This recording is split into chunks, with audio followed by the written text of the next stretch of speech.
to the ReveLAtions podcast. We're out. Awesome. Oh, that was so much fun. That was great. Yeah. Oh my God, super good. Awesome, man. Oh, All the man. cameras worked. You know, it's not work when you're just having fun. Oh, thanks, man. Yeah, super fun. Right? It's not work when you're just having fun. Yeah, totally. You just kind of, because we decided, and I think he let you know, but we wanted to be more organic as opposed to just, We're just hey, hanging let's think out. of all these Yeah. questions to ask people. I mean, obviously, Of we course. take some notes and do some shit, but it's really about just hanging out and having the conversation. I love talking about this stuff. It's like, I mean, it's what keeps me That was a wild ride. doing it, because it's fun to like revisit all the memories and go, oh, that's why I still do it. Yeah. When I first met Snotty, he We were in a band together. Yeah, we were. Yeah. And he was one of the first people you talked about. And I bring up the Malibu. Like when we're sharing influences and That's so fun. Man, that's You're a cool. really good dude, man. I love your music. And I was Appreciate while you that. guys were talking, like every time you mention something, look it up. Hell yeah. I looked up Marcus Lee. I looked up South Gang. South Gang. Yeah. I was doing all my 4-track? research. I was looking at 4-track. I was looking up everything. That's awesome. Now, why didn't you guys stick with Bite the Bullet? That sounds so much more 80s. We like, would love to have stuck with it, but when we got signed, we had to change it because a band from England owned it, and they wouldn't sell it. It was like, and they did. We misspelled ours and everything, and it didn't matter. They still weren't going for it, yeah. No, we had to change it. Sometimes, so, from a branding standpoint, if somebody's already got it, you got to luckily, let it go. we were completely unknown outside of Hollywood, so Right. it was like starting from scratch anyway. So we Yeah, were just like, it it's wasn't fine. We'll just call it. One thing I don't think you guys said, sorry to interrupt, No, but it's fine. how did y'all meet again?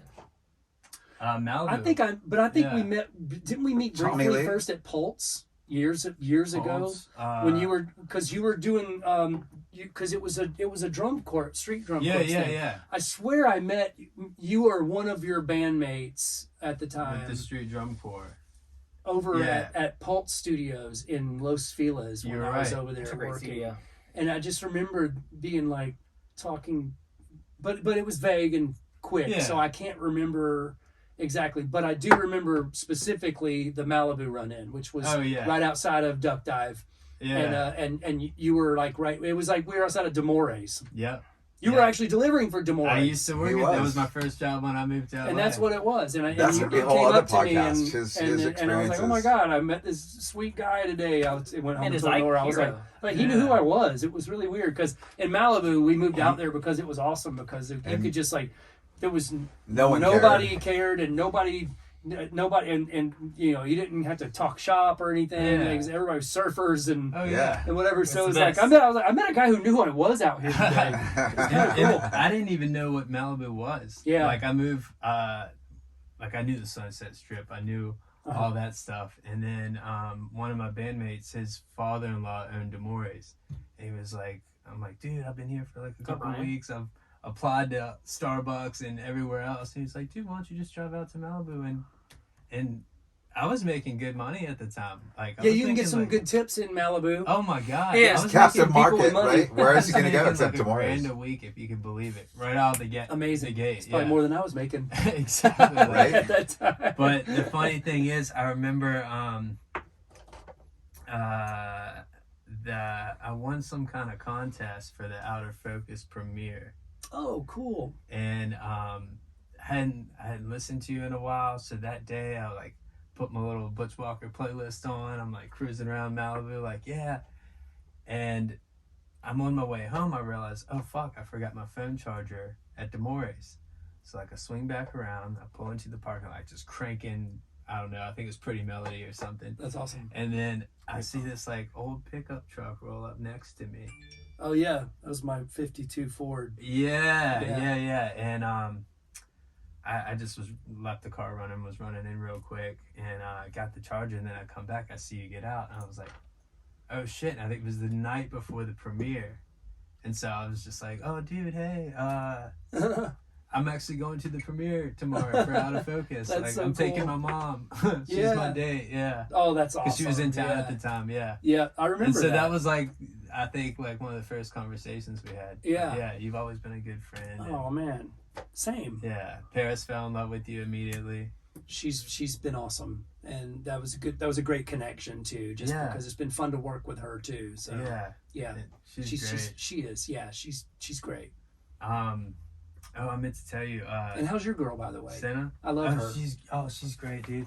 She's in Vegas right now at the Electric Daisy Carnival. Oh, fun. She's managing all the performers for the main stage. Crazy. So like the aerialists. Oh, like, wow. She's like crazy. She's also super smart and wants to be. She's the sweetest girl. Yeah, she wants to be like- She's so out. cool. She wants to be a She's fucking promoter or something. She doesn't. beautiful. Oh, yes, she's stunning. She's so cool. Like I was worried about this guy. yeah. Yeah.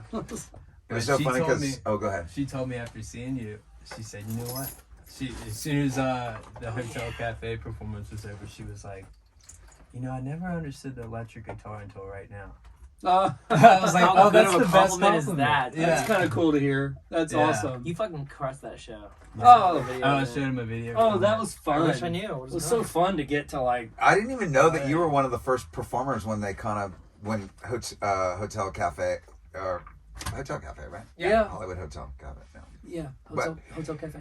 Right, Hotel Cafe. When the concept first came to life, you were one of the first performers ever. They had already to- been like doing.